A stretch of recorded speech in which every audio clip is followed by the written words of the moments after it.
Os avanços científicos estão a abrir portas a uma nova era. No futuro, viveremos cada vez mais tempo e com maior qualidade de vida.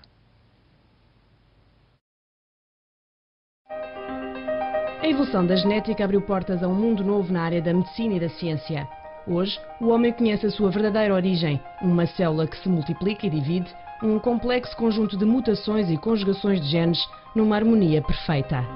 O conhecimento desta dinâmica, através da decifração do genoma humano, permite ao homem desvendar o segredo da vida e até manipulá-la. Hoje já é possível saber antecipadamente a predisposição genética para determinadas doenças com um simples exame aos genes. Imagine que a pessoa transporta consigo mutações herdadas dos seus progenitores, que são mutações que vão dar origem à doença de manifestação tardia, que a pessoa naquele momento não tem absolutamente sintomatologia nenhuma.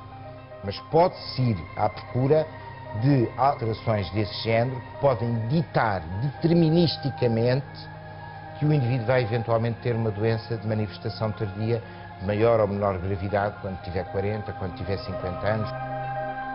A criação de órgãos específicos ainda está sob investigação, mas é outra das possibilidades futuras da genética.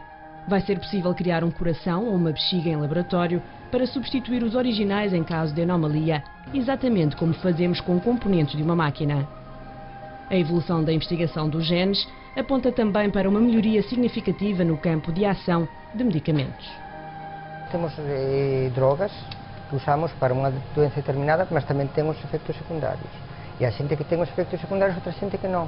Também, então, uma das coisas que sempre se pensa, também era uma das coisas iniciais, quando se pensava no genoma humano, que nós, às vezes, poderíamos definir, pelo nosso perfil genético, se nós vamos ter efeito secundário ou não, ou se nós vamos ter, a droga vai ser efetiva ou não.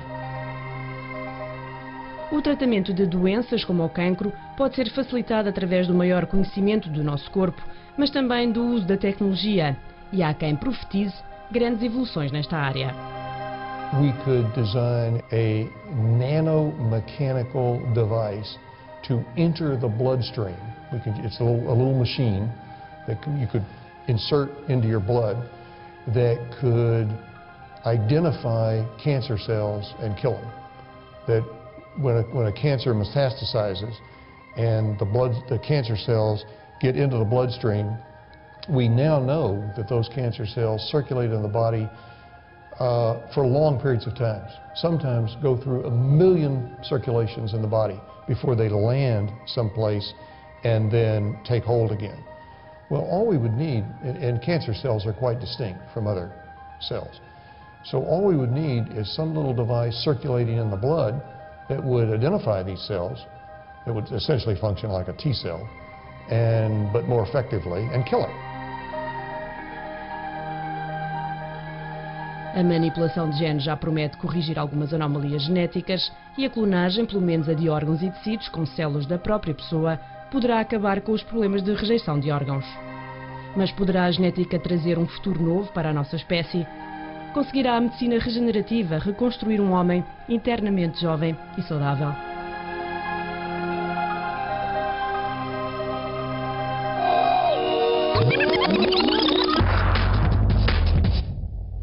Mário de Sousa, poderá a genética trazer um futuro mais auspicioso para a espécie humana? Sim, já trouxe. Muitos dos avanços dos tratamentos médicos atuais dependem desse conhecimento e como é a base, digamos, de construção de todo o nosso corpo, pois também o futuro estará muito dependente. Mas pode a medicina regenerativa trazer condições para a criação de um novo homem, um homem mais perfeito, quase eterno? São questões diferentes. Acho que em termos de lhe dar mais longevidade, talvez lembrar as pessoas que só, por exemplo, os simples avanços médicos que temos, já que são muito sofisticados, já nos deram o dobro do tempo, não é? No início do século a gente tinha uma média de vida, uma esperança de vida à volta dos 40, 45 anos. Agora está nos 88, sensivelmente, em Portugal. E, portanto, é de pensar que sim. Claro que ninguém quer ter 100 anos ou 200 anos envelhecendo dramaticamente.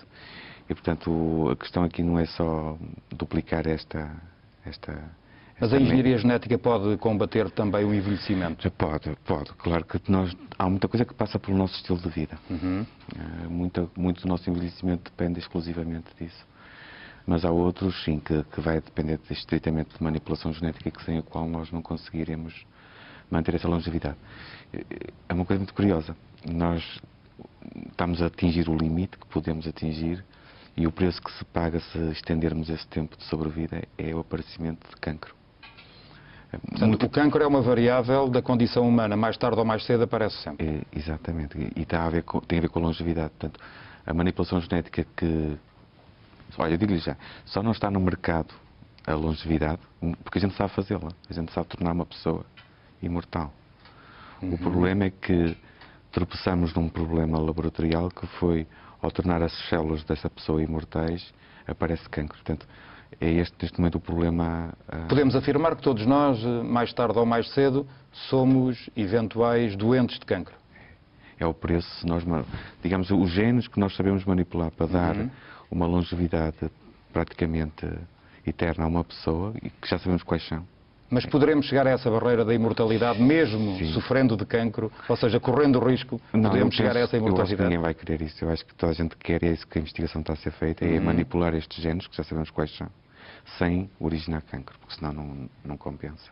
Mas neste momento já estamos nesse patamar? Já podemos afirmar que a imortalidade é possível, é execuível? Sim, já são experiências muito antigas. Estamos a falar há cerca de 15 anos. E quanto à clonagem, que até agora tem sido tão contestada por motivos éticos, a clonagem permite a criação de órgãos, por exemplo. Isso não poderá também perpetuar ou pelo menos prolongar a vida humana? A clonagem em si não permite construir órgãos. Nós também podemos construir órgãos sem recorrer à técnica da clonagem. A clonagem terapêutica, entendamos, não para fazer... Mas a clonagem pode diminuir a rejeição dos órgãos no organismo humano. Fazia um órgão especificamente com as suas próprias, com a sua própria genética. Mas o que se está a passar neste momento com a clonagem terapêutica é que todas as experiências que têm sido, enfim, na nossa persistência científica, tropeçamos sempre com um tipo de erros, ou seja, ainda não conseguimos manipular essas células. Porque o que nós fazemos no laboratório, para as pessoas nos entenderem, é a clonagem, no fundo, é voltar a uma célula que já é adulta, voltá-la à fase inicial de início da vida. E neste passo de rejuvenescimento e voltar à estaca do dia zero, ainda aparecem muitos problemas muito graves, muito graves. E, portanto, ainda não é uma técnica fazível. Continuamos, sinceramente, a investigá-la. Mas essa técnica corrigida poderá mesmo criar o elixir da juventude, tal como os filósofos desde a antiguidade têm procurado? A verdadeira fonte da juventude poderá ser uma realidade em futuras gerações? Pode, isso sem dúvida, sem dúvida. Mas estarão as gerações preparadas, e até as sociedades, para ter pessoas que vivam até aos 100 anos ou aos 120? Ou mais. Eu acho que sim. E acho que há muita gente que antecipou isto com muito... Esse que ainda tinha eu nascido. Que é o programa espacial. Portanto, o programa de expansão espacial é crítico. Não estou a falar do horizonte de que nós sabemos que a Terra vai ter um fim e que já está bem determinado. De quantos milhões de anos são daqui. Portanto, nós temos que ter uma solução até lá. Mas vamos ter um problema muito antes, que é o consumo dos bens que constitui ou que permite a sobrevida das pessoas. Pode a ciência já adiantar neste momento esse fim da vida, ou seja, o mundo, nos termos em que o equaciona, tem uma data, está pré-determinada? Eu penso uma data que do as seu pessoas fim. estão a assistir a sinais muito evidentes de que não estamos já a falar de milhares de anos, estamos a falar de, se calhar, de algumas centenas de anos. Nomeadamente por fatores da área da ecologia, da biodiversidade. E do número de pessoas. E, portanto, por isso é que se está a assistir, de repente, a um relançamento e a uma insistência da antecipação dos passos, por exemplo, para o avanço para Marte. As coisas estão ligadas, as pessoas é que não se apercebem, e daí também se terem aumentado muito as experiências, por exemplo, de biologia, de genética, lá em cima. Então, mas o decifrar do genoma humano poderá, paradoxalmente, prejudicar o normal desenvolvimento do mundo, já com as dificuldades que tem, porque vem prolongar a vida das pessoas. Se nós fôssemos imortais, das duas uma, ou abdicamos da reprodução, é uma opção, não é? Se a gente abdicar já não é esse problema. Ou abdicamos da reprodução, ou se queremos, ou mantemos a reprodução, apesar que eu acho que ela vai ser diferente. Acho que já não vai passar por... Mas há aqui uma nova lógica social que o próprio genoma e a sua descodificação pode trazer, aquela velha máxima do crescer e multiplicai-vos, como que fica prejudicada agora por este avanço científico. Ou seja, será possível, por exemplo, a criação de um banco público de dados, onde eventualmente todos sem quaisquer limitações, tivessem acesso a esse prolongamento da vida através dos avanços científicos que agora já temos? Acho que sim, quer dizer, desde que haja a questão da confidencialidade de dados pessoais, claro, eu acho que isso vai ser um tratamento de rotina.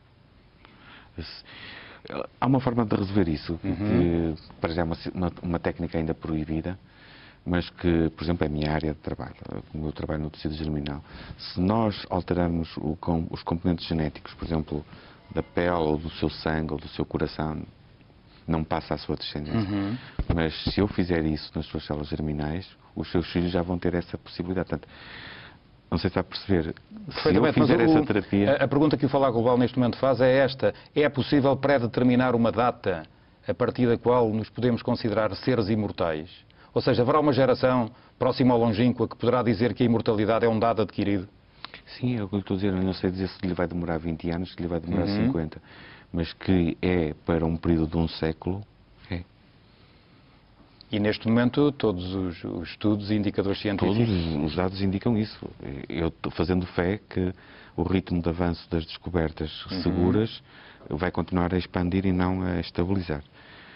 Como lhe disse, o problema neste momento é conseguir resolver o problema de cancro. E portanto eu penso que...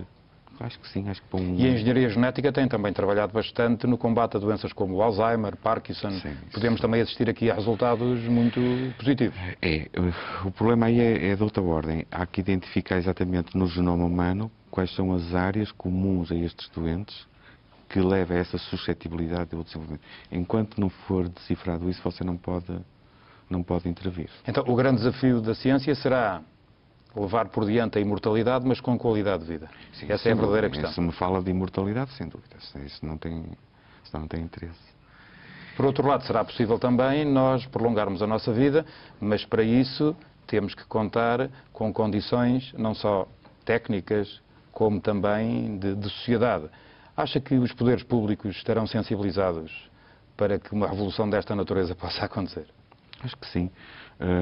Eu digo, mesmo com estas pequenas descobertas que nós fizemos no campo da clonagem terapêutica, com células humanas, que pronto, para o bem ou para o mal, tivemos a sorte de ser os primeiros em 2001,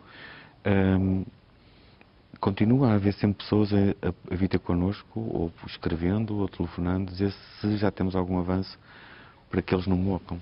E quando diz que continuamos a ser os primeiros, significa que Portugal está na linha da frente desta área da investigação científica? Sim, sem dúvida nenhuma. Acho que estamos bem. Acho que o tema das pessoas não envelhecerem, mantendo a sua saúde, toca tanto às pessoas que eu diria que seria difícil encontrar alguém que não quisesse. Isto é, que preferisse envelhecer e seguir o ciclo normal da vida. E neste momento, as atuais gerações podem ainda...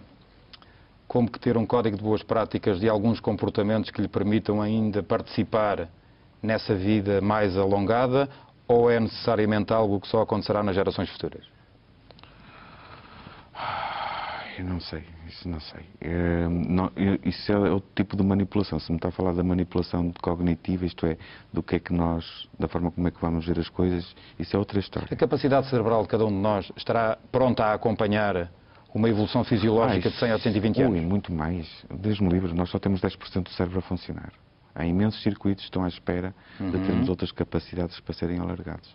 Não. Isso é um dos nossos grandes mistérios da nossa espécie. É que o cérebro está construído para ter 90% mais de trabalho e ainda não sabemos porque é que não está a ser usado. E nessa área também se estão a desenvolver, seguramente, investigações fortes?